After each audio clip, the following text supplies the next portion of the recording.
You want your shoulder over your shoulder and your hip over your hip, and this bottom leg, you just have to keep it up. But then from here, you get to be as cozy as you want to. I'm like, you can grab anything you want to.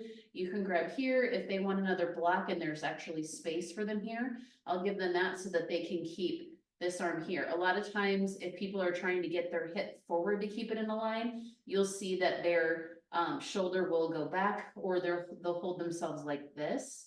And really, we want people to be in a tall spine here on their side. So even being here is a lot of work. Then where can they be where they take their foot fully on, so they're in parallel and their knee is parallel for this first one. So they have to kind of pick this up. Some people might want to lengthen this, that's okay too, but sometimes the hip might fall forward or back. But whatever position they can be in to be comfortable is absolutely fine. They pick their spring. So I can even have my hand here as long as I know that I can be tall. Looking forward, because in side legs, we are always looking forward, we're not looking down. So we have the tallest spine possible. And whatever they need here to be comfortable is cool. Then you press out and come back in and see how far in you can get. You go out and back in.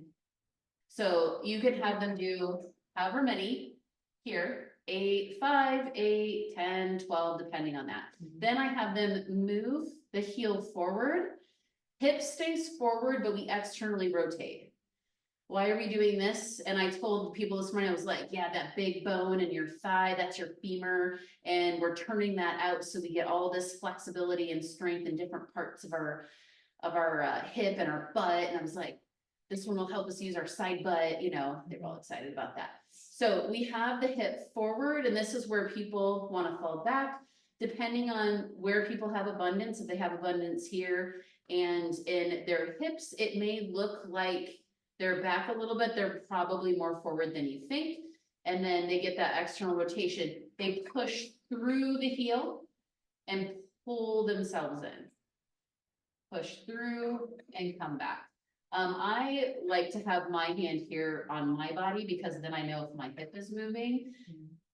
So you can always try that. You know, people don't like necessarily be up here though either. Then, so you have them do 5, 8, 12, whatever. Then same position, I tell them, okay, drop your heel down and put the ball of your foot there. Bring the hip forward and still stay out. Lift your heel up. This is hard for people to have their heel lifted, and you'll notice that in footwork anyway. Press out, try and keep the heel lifted. Siri, as you come back in.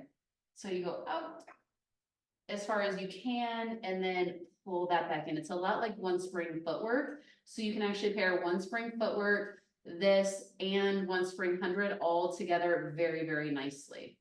It's a lot of work to do it all. Okay, so you have all of those. And then you ask people to line up in the middle, and I like to start out like this. And you want your foot in the middle and you have it straight. So you have both feet just like this, and you come in, and that might lift up, that's okay, and you get to press out. So that one's just straight. And it's all about, like, if they're doing this, you can learn a lot about their hip. If they automatically go to turnout, looking at their knee, you can actually find quite a bit out.